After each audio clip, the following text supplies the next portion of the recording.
I'll now move on to the person who is going to officially open our Congress today. So the Honourable Mary Wooldridge, the Minister for Community Services, Mental Health and Women's Affairs, was first elected to State Parliament in 2006. Mary was immediately elevated to the Shadow Ministry, taking on multiple portfolios. In opposition, she was the Shadow Minister for Environment and Climate Change, Community Services and Women's Affairs. And we know how hardworking Mary's been. Many of us have had conversations with her over a number of years in terms of the very significant amount of policy work that Mary was engaged in before the election while in opposition. Prior to entering Parliament, she was the Chief Executive Officer of the Foundation for Young Australians and Chair of the Commonwealth Advisory Committee on Homelessness. She's also worked for McKinsey & Co and worked as a Senior Advisor to Federal Industry Minister Nick Minchin. She's currently Director of the Otis Foundation and has previously served on the boards of the Breast Cancer Network Australia, Foundation Burundara and Trinity College, with a Bachelor of Commerce from Melbourne University and a Master of Business Administration from Howard University in the USA, which makes her very well placed to run things in government. She's got an MBA. Mary's also been an individual member of VCOSS over a period of time, and so we've got very high hopes that a continuing contribution to social policy and to the broader community service sector will go beyond paying her membership dues now that she's a minister and is making a significant contribution to policy and programs in this very important area in the state. Thank you, Mary.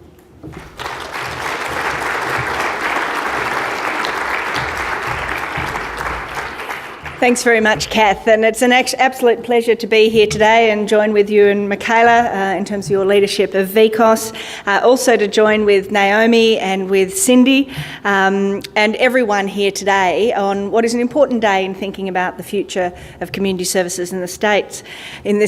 I want to say and certainly send our best wishes to Auntie Joy. She always does such a wonderful welcome to country. It's so warm. She brings her manna gum leaves and makes us feel so connected. So we certainly wish her the best, and I too would like to recognise the traditional owners of the land we meet on today who have loved and nurtured this land for many, many generations. It's been a bit of an exciting couple of weeks for me, and in fact the last 2 weeks have been some of my best weeks so far. And that's because for the first time I actually managed to demand and carve out some time to think. In the chaos of everything that we do, it's so critical to take some time to check in at where we're at, what we're achieving. Are we on track for what we're doing and why we're doing it? And that's why it's a great pleasure to also be here with you today to formally open this 2011 VCOSS Congress, because you too are taking some time out to think about both where we have been but where we want to go. And we're also very pleased to be a significant sponsor of today's Congress. I had thought it was because we were contributing to Naomi being here, and she certainly makes you think. I had also thought that it was funding for people from rural and regional Victoria and small organisations so they could be here. I understand now that a lot of that was actually about the food, and I know that food is such an integral part of these days, so I'm very pleased to be able to contribute to that integral success. But no, particularly Naomi and I have to say we've had a number of conversations over the last week, which has been fantastic. Now, the last time I presented at VCOSS, I was an optimistic shadow minister with lots of ideas, but little opportunity to put them into place. And I must say I was absolutely delighted at the election of the coalition government to become the Minister for Mental Health, Women's Affairs and Community Services. And I feel more energised about the opportunities and what we're doing every day. I went to the election promising that for Victorian families that we would drive the rejuvenation of community services and that they'd see a real improvement in the quality of support. And every day we're working to honour that commitment and genuinely believe that we can make substantial change across a wide range of areas. Victorians have the right to expect that they'll be able to access care and support when they need it. And we need to get much closer to that reality, particularly for vulnerable and disadvantaged families. And I think to achieve that as a government and a sector, we have to be more accessible, more efficient and more effective. And I want to touch on some of those things that we're working on at the moment with you in many cases to achieve those objectives. So it's a great pleasure that specifically for people with a disability, that vision is very much closer than any of us anticipated, say, 12 months ago. And I genuinely believe we are standing on the threshold of the reform of this generation with the National Disability Insurance Scheme. This week, the Productivity Commission has provided its final report to the federal government about the national scheme, and we are certainly pushing for that report to be released as soon as possible. In my view, this is an idea whose time has come, and now we've got to make it a reality. We're, from the state government perspective, doing everything we can to make it a reality. We've been driving it at COAG, I've been driving it at the Community Services Ministers' meetings. We've set up our own NDIS task force, chaired by Brian Woodford, formerly CEO of Urella, who many of you will know. We've provided a very comprehensive response to the interim report of the Productivity Commission, and we believe we're taking every opportunity we can to move the scheme along, because this is a real opportunity to secure the future for people with a disability, regardless of how that disability was acquired. It's a chance to move from a model that relies on really chance and luck to one that is based on actually need for support. And it will replace a system that has failed because it is so fragmented and leaves people subject to the vagaries of yearly budgets and waiting lists. For people with a disability, their families and carers to be able to plan for the future with certainty. That's what we believe the scheme will deliver. And ageing parents will hopefully no longer be scared about the future for fear of what might happen to their adult children with a disability when they're no longer able to care for them. We are seeking to host the trial in Victoria, and in fact I would encourage every state to have a trial, but if there is to be one, we believe it should be here. And we believe we are well placed to do so because of the 15 years of reform in disability with a focus on individualised funding, which many of you will have been involved with. And also the extensive experience we have with no-fault insurance schemes. So we believe we are very well placed because we are further down the track in terms of the reform that needs to happen to make the NDIS a reality. So having said all of that, it's important to remember that there will be significant hurdles we need to face in order to make this a reality. And of course, from a federal state perspective, funding and governance always goes to the heart of it. Now, what I keep focused on is that people with a disability couldn't care less where the money comes from, whether it's Canberra or Spring Street, and that's why we are doing this. So while we have a lot of work to do in terms of working those things out, we must keep focused on the objective of why we're here and what the scheme needs to be. We want those discussions to happen as soon as possible, and I look forward to working with many of you to try to make this NDIS a reality. Another key priority for me, and it won't surprise any of you, is doing everything we can to protect vulnerable children. The Protecting Victoria's Vulnerable Children inquiry is well underway, and it's a critical ingredient to informing us about the connected and holistic changes that need to be made to the current system of child protection in the state. We're committed to doing this. We committed to it in opposition. We'd been talking about it for some time, and we got on with it as a first priority of government. We've got an absolutely top-notch panel. Many of you will have talked to them and many of you will know them, but headed up by the Honourable Philip Cummins, but also involving critically Dorothy Scott and Bill Scales. And the terms of reference were intentionally kept broad with a focus on what we need to do to reduce abuse as well as how we deal with abuse when it occurs. It's being run out of Premier and Cabinet purposefully so that it has a real independence in its process, and also that we can get that whole of government commitment. This is not a DHS issue, this is not a family services issue, this is an issue for the whole of government, and everyone must take ownership about the solutions we need to make sure that vulnerable children are protected. The panel spent the last 6 months crisscrossing the state, doing lots of hearings, lots of meetings and gathering submissions.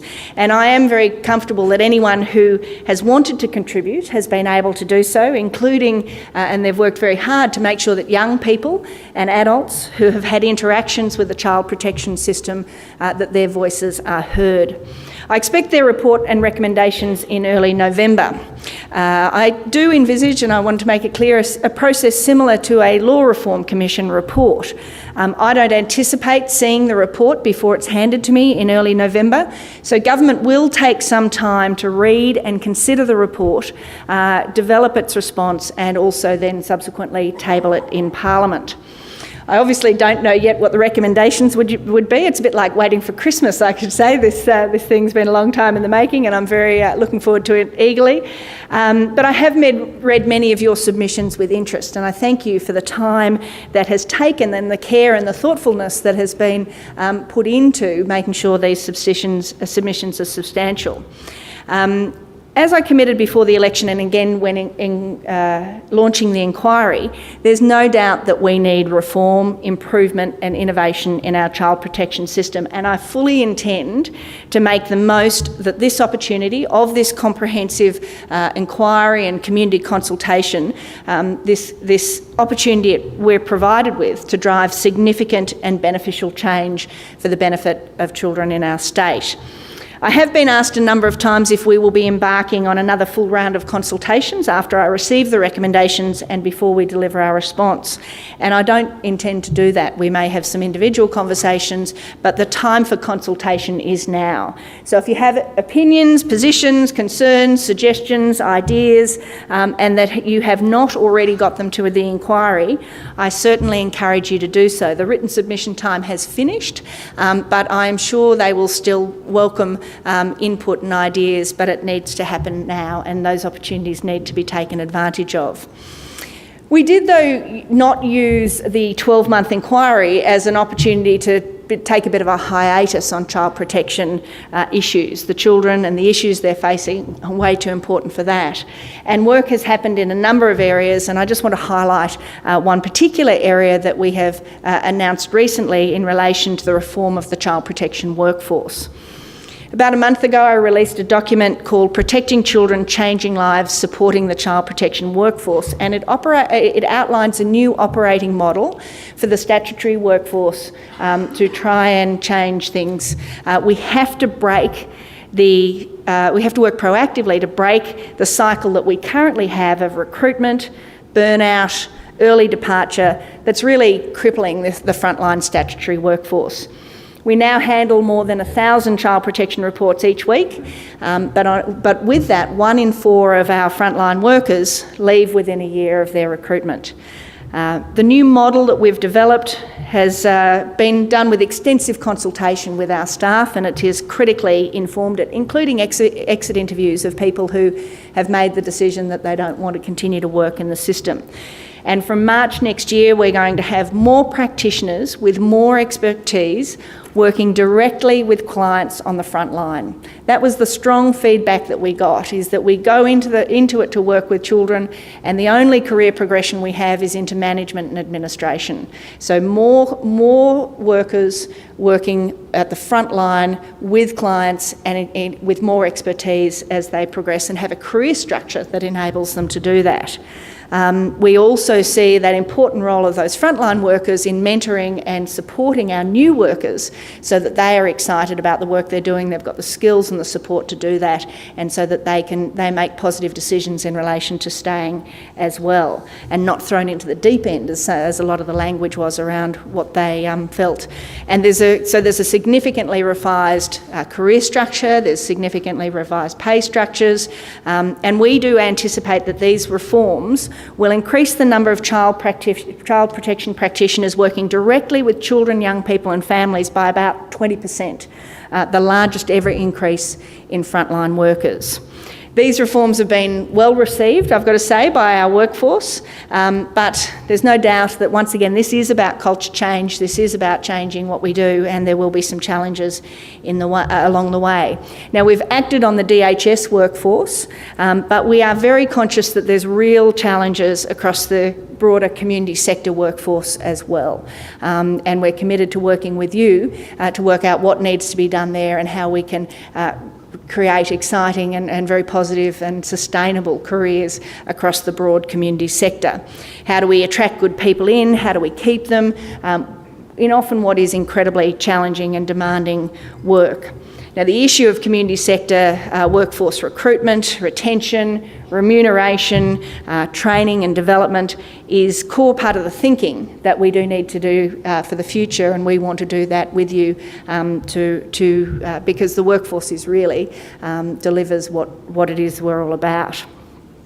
Now, I've covered two very important areas, child protection and disability, where there's a lot of work going on.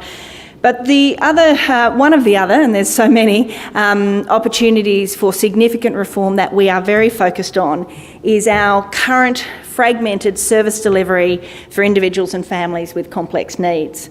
Often the families who are most in need of help end up getting little because they've been unable to negotiate the bureaucratic structures that government sets up and that we fund for everyone else.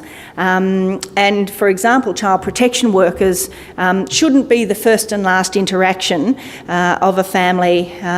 They should be accessing the full range of support they need. So we need to develop much more comprehensively our system of individualised, cross-functional case management. Now that sounds very clunky and we're still working out the language around this, but families and individuals are complex and rarely they perfectly fit our pre-designed services in the silos of disability, child protection, housing, mental health, drug and alcohol, etc. And we genuinely believe that any entry point should support families to be helped and assisted with the full range of services that they need. Siloed systems and services are so much less effective if they're provided in isolation without an awareness of the wider circumstances. And sadly, as you're aware, this is largely, I believe, how the system works. Now, there's some great examples of innovation that are out there that we want to build on and make sure that this can happen much more comprehensively. For example, someone who is at risk of homelessness and applies for public housing needs to be assessed for their wider needs, including the broader family circumstances and the circumstances of the children, and being given an entree to that full range of support. And these wider considerations need to help solve the reason for housing instability in the first place and seek to prevent the detrimental impacts for them and their children. That's not just often about the homelessness itself, but often co-occurring parental mental illness, addiction and violence issues. And we believe, once again, this could make a genuine and significant difference for the lives of that entire family and particularly, of course, the children. This is, of course, a no wrong door model where any engagement with a particular service should lead to opportunities for help with a wide range of issues for the child, the young person, and that the whole family faces. Now, I know Naomi will be talking about her UK experiences later in the Congress, and as I've said, we've had a number of discussions about her experiences with trying to do exactly this in the UK.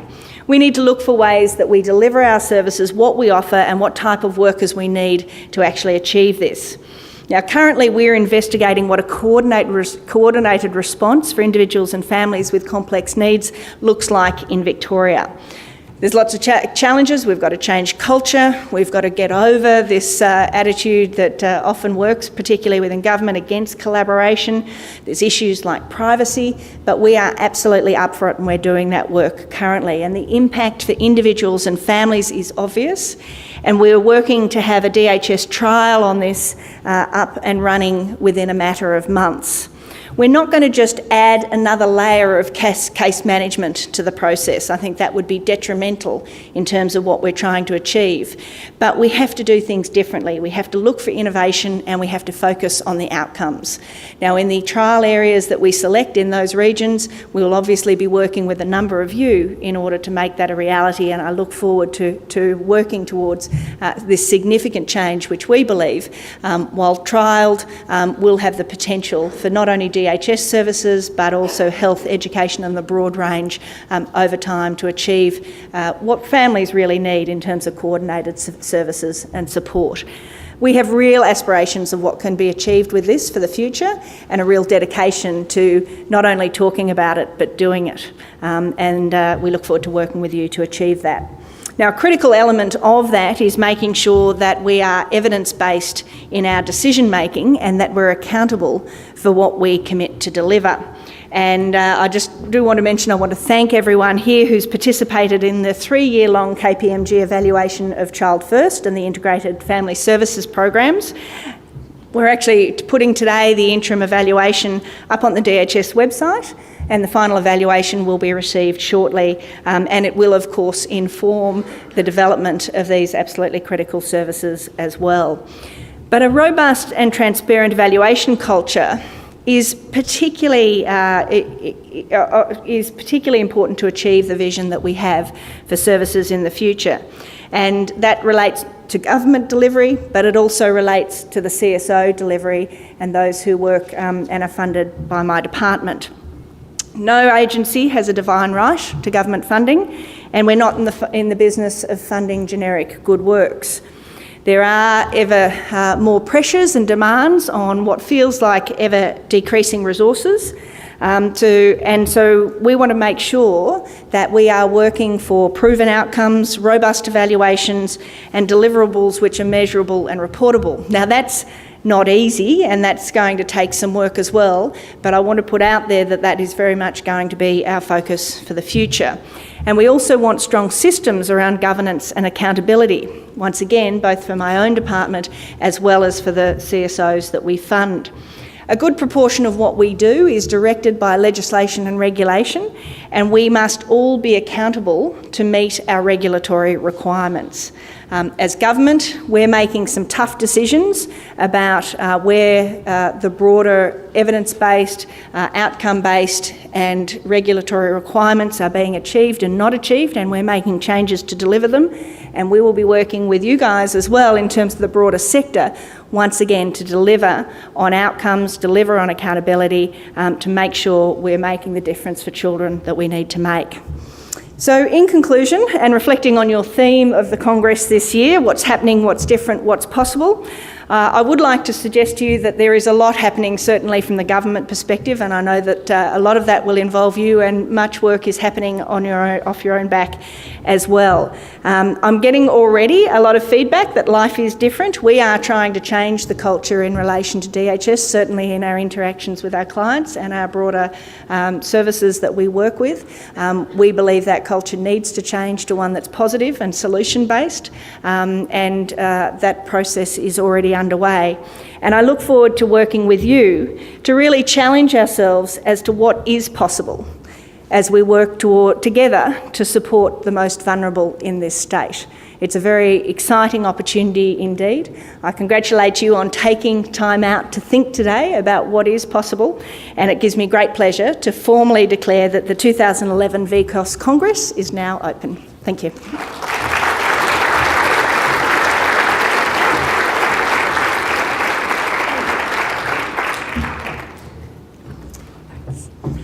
Now the Minister is available for some Q&A, and I think we've got a couple of roving mics. I can see Emma there, and I think there might be another one at this end. So if you want to put your hand up, we'll get a roving mic to you, and if you can just say your name and where you're from before you ask your question, that would be great.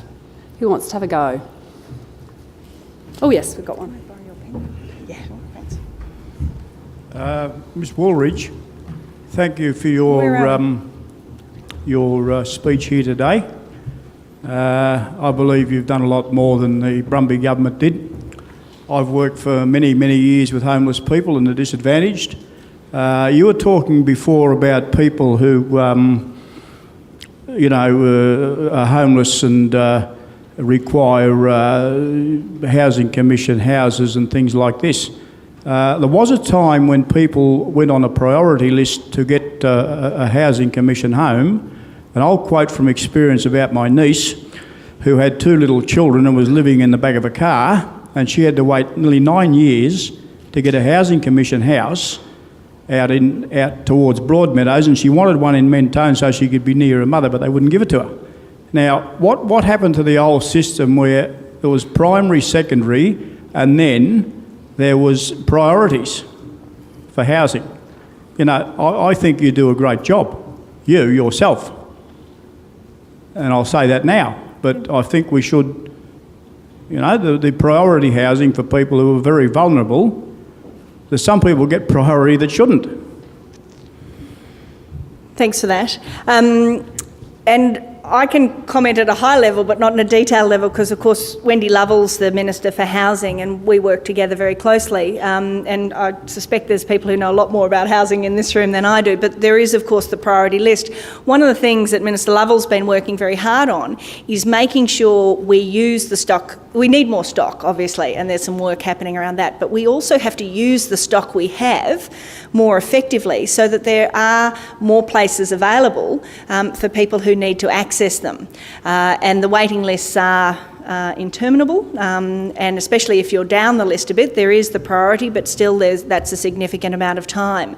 So the work we're doing is to particularly utilise the stock we have well to make sure that we have the highest occupancy we can possibly have. Look at the expansion for the future in terms of the areas of my portfolio responsibility. We're looking particularly at what that means for people with a mental illness and a disability and how the public housing sector works with specific groups in relation to that. And I have to say, in terms of the joined up services, my aspiration is that we are working with those families and mothers and children before they end up in their cars. If we can be much more coordinated and proactive in our response, we can actually solve that instability earlier rather than end up in the crisis situation which so many of the range of our services face, and that's certainly the aspiration for the future. Yes, over here. And then back there. Got one here. Hello, and thank you very much for everything. But thank you. But my name's Brian Collingburn. But what I wanted to ask is, politics being the art of the possible, you've got to get the broader community behind you and change the attitude. So I'm suggesting that the people here are representing the maintenance staff of society, and without maintenance staff being able to do their job and bringing to the notice of people in power and in the media what needs to be done, well, things can't be done. So that's what I'm saying. We really have got to get on side somehow the broader community for these things to not just happen under your watch, but in future as well. So the thing is, there has been talk about you spend $1 now to save $7 in 10 years, but there's an election every 3 or 4 years. So this is what the problem is. We have not got the support outside for the people who vote on issues. So, this is the problem I see. And we actually had a bit of this conversation yesterday between Kath and Naomi and myself in relation to the support for that. I think a few things, and we were comparing the UK and Australia, that's different here is that the good thing is everyone votes. Which brings a focus on the political minds, in the political context, that we actually have to be looking at all elements of our community in relation to the policies and the priorities that we have. Because in the UK, Naomi's comment was, well, they don't vote, so they don't have a focus, which I think is a good thing about our system. I genuinely believe that most of the community believes that these issues, things like child protection, disability support, mental health, addiction services, all of those sorts of things, are looked after through the taxes that they pay. And I believe that the Victorian community thinks that that's appropriate. I think where the disconnect is that I think there's a general belief that mostly these services are pretty good. And I think that disconnect is between what the public believes is being provided and what is actually being provided. And so some of the great work that VCOSS does and a number of the other organisations is in highlighting that disconnect between what it should be and where it actually is. And I think the more that we can engage that with the media, have the conversations about why and what needs to be done to address it, and so start to have those discussions about, well, we're making a budget commitment in relation to this area because it's a priority over the next tram or train or whatever else it might be. So I agree with you that more has to be done. I think we're reasonably well placed. I think the public is committed that there is a responsibility for those services to be delivered. We just have to make sure that A, we're doing it well, and B, that we do have that support as additional investments are made and trade-offs are made about where that money goes. Ms Wooldridge. Grace McCackey from Mount Alexander Community Land Trust, Castlemaine. You mentioned in child protection that you plan to increase the people on the front line by 20%. You also mentioned that senior staff would mentor new staff. I'm just wondering, where are you planning to get those 20% increased trained workers in that field? Mm-hmm. And that's a great question, because the workforce issue is absolutely critical, as I said. So there's two areas. One is we have a commitment to recruit additional staff. I think it's 47 off the top of my head to deliver that. But a significant portion of that 20% increase is actually taking workers who are currently filling managerial and administrative roles behind their desks in DHS regional offices, and actually restructuring their role to have frontline case management as part of it. So it's actually shifting our workforce, and I've always been very concerned. I think this, and I think the numbers are approximately, currently 64% of our child protection workforce have client contact. And this is going to take it up to over 75%. I mean, my preference is, and most people who work in child protection do so because they love working with the families, is getting people out from behind the desks and out working back with the families, which is why they got there in the first place. And those senior staff who are then working in case management roles then can much more directly mentor and support the younger staff as they come in through. But we do also need to recruit additional staff. One of the things we are discussing is a broader community sector workforce strategy, and as I mentioned, it's something we need to engage for you, but I want Year 12 students thinking positively about putting their hand up for a career in the community sector, whatever that might be. I think we need to work out how we structure and ensure that a job in the community sector is exciting, that they're aware of it, that they understand the opportunities, and there are a number of ideas we've already got about how we do that, and we have to work together to achieve it. So this has to sit alongside, I believe, a broader workforce strategy. It's the same with the NDIS. If we're going to double the funding for disability services across the country, we've got to find a disability workforce who can deliver that. We have to find the child protection workforce. We have to, across the board, find a new, not only invigorate the workers we've got, but find new sources of workers. And while offshore recruitment campaigns can help fill gaps and can be very effective, I strongly believe we need that longer term strategy about developing our own workforce, both in the city and in country Victoria, to make sure we've got the workers of the future. Got one here.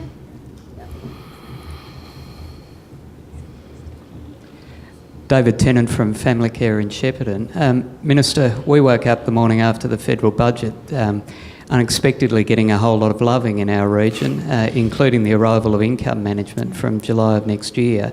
So far we've had great difficulty getting much in the way of detail out of the Commonwealth, and our understanding from the early conversations is that the conversation will start government to government rather than department to department, which of course makes it less likely that we're going to get access to that information quickly.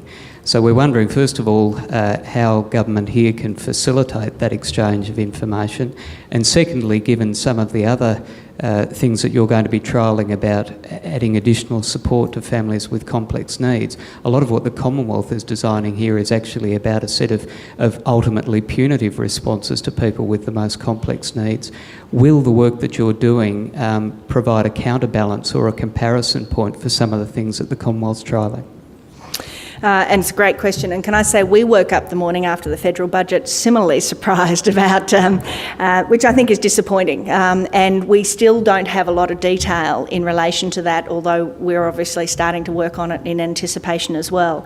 You have my commitment that we will do everything we can to engage local communities in those discussions, because certainly from my perspective, what we do always must be informed by those who are directly involved and affected by it, and it doesn't work if you don't do that. So we'll do it from our perspective, even if the Commonwealth are, and we will engage the Commonwealth to try and make that sure that that's a seamless process. My aspiration on many of these issues, and we're just starting to think through it, is that some of those punitive measures can be addressed by actually earlier strategies so that they don't get to those points. So that will be my focus. It obviously must work in with all the other things that we're doing, but my aspiration will be, and I do believe that you need a combination of incentives and penalties if necessary, and I think it's interesting issue to work through, but we will certainly be working to ensure that families have the capacity to meet their requirements as the starting point for what we seek to achieve, rather than hitting up on the punitive barriers at all time, and that being the ultimate reason why they take action. Ooh. Dennis Fitzgerald down the back, and then a couple towards the front here. And this then,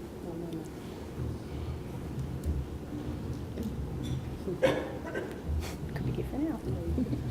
Minister Dennis Fitzgerald from Catholic Social Services Victoria. Thank you very much for your speech this morning, and thank you for your commitment on a broad front to working for Victorians who are marginalised and disadvantaged. But you mentioned the NDIS. I think you're very much among friends in your hopes for that. But it's a long road ahead, and you mentioned governance and funding issues. It's among those that will be, I guess, at issue between governments. I was just wondering if you could speak a bit about the Victorian government's strategy to cooperate with the federal government and with the sector to make sure that, or to maximise the chances of it actually happening soon. Absolutely.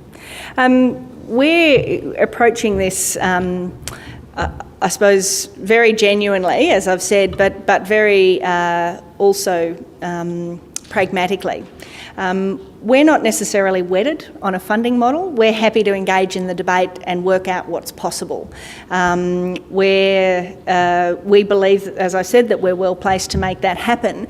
But necessarily, and interestingly, in the interim report, there was very little role for government at all. I think it actually raises a really interesting question about, which I've raised previously, and about whether government should be providing disability services at all, and the whole question about what we're doing with, the 50% of the CRUs that the government sector runs.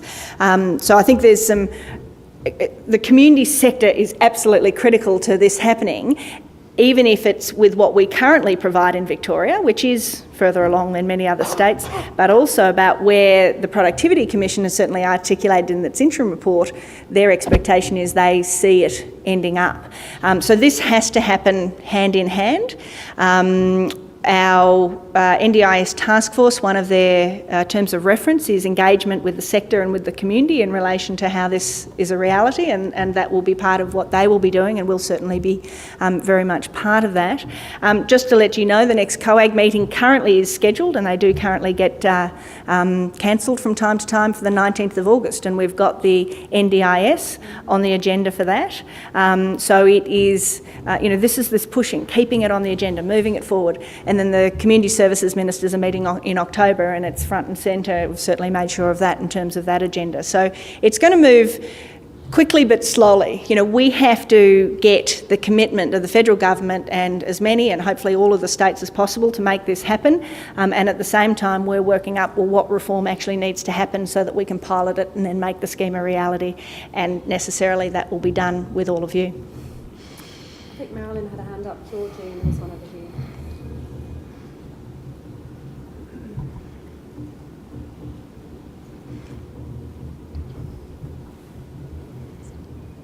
Marilyn Webster. I wanted to ask an ancillary question to David, which has to do with the multiplicity of effort at a local area to bring about service integration, and to ask whether the areas that you're thinking about for service integration across DHS functions align with the federal areas, and if so, what consideration will be given to resourcing the local communities, organisations that are going to be required to do the integration across both the Commonwealth and state programs?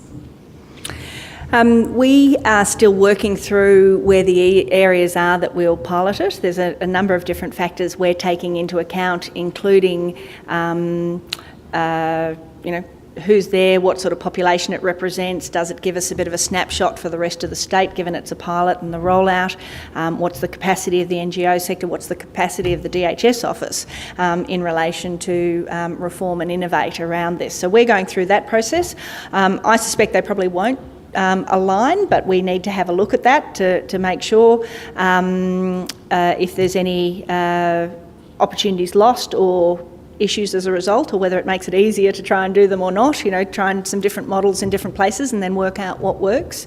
We made an election commitment, there is a small amount of funding, a couple of $1 million in relation to trialling these pilots, because we're very conscious it does put an extra effort, but we also believe that it may mean both for us and possibly for the sector some restructuring of how things are currently approached and structured to deliver this kind of services. So, for example, this idea we're not going to put another layer of case management on top. How do we utilise or restructure our existing structures to respond in this way rather than just adding more and more on top all the time? So, very interested if anyone wants to sort of have further discussions in relation to this, and it might be worth us actually organising a bit of a roundtable or some sort of discussion to talk through some of those challenges. I certainly, as I've said a number of times, also want to draw the expertise of many of you have trialled different things about working in a collaborative way across service areas, and we want to learn from them as well. So we see doing this in collaboration to make sure it can be as successful as possible. Georgie Ferrari from the Youth Affairs Council of Victoria. I guess a question around what's possible. I think, Minister, you were probably one of the most successful ministers in the budget this round. You managed to not only get all of your election promises funded, but a few extra things, particularly in youth justice, diversion and mental health, youth mental health, and I congratulate you on that. I'm looking forward to the next budget, and VCOSS has already started its thinking around the state budget submission that they put in each year, and against a backdrop of fiscal responsibility and tight budgets. What is possible in the coming budget, do you think, for the state government, and what are we going to be looking at more expenditure in the community services area, or will it be a tight year for us? So, I always work from the assumption of set expectations low and hope you can exceed them. We're working on exactly that at the moment. We've got a number of things underway. It is tight, there is no doubt, and we keep finding different things, and there's different issues as we dig further and further, and there is a review of the state's finances being conducted, which will also give us a much better picture of the reality. But there are billions of dollars that we expected to be in the budget that aren't. So we are certainly approaching it from it will be a tight budget. We've got things in the pipeline that we need to think about. We need to, the child protection inquiry, of course. We are undertaking a whole of government alcohol and drug strategy. There's a number of pieces of work that are relevant to this area that I hope we will have the ability to respond to, at least in part, in the coming budget, but certainly in future budgets as well. So we're in there batting. We're happy for any of those ideas, but I think the starting point is things are tight, and we will we'll be arguing the case. Now I'm getting wrap-up signs. So for those of you that I was going to turn to or are still hoping, I think we might just have to get you to tell us what your questions are. Maybe we can get them back to you. Yeah. And I'm just going to, I suppose, take the liberty before you finish to say thanks very much for your advocacy around support for the pay equity case and your clear effort to make sure that the Victorian Government pays their share in terms of what that final outcome is. And it's probably too early to ask you what the end result's going to be, but we wish you well in your advocacy within government. And certainly the sector will continue to be urging and encouraging the government to fully fund their share of the pay equity outcome, because we do see that as very critical to community services workforce viability. And we've got to get the decision.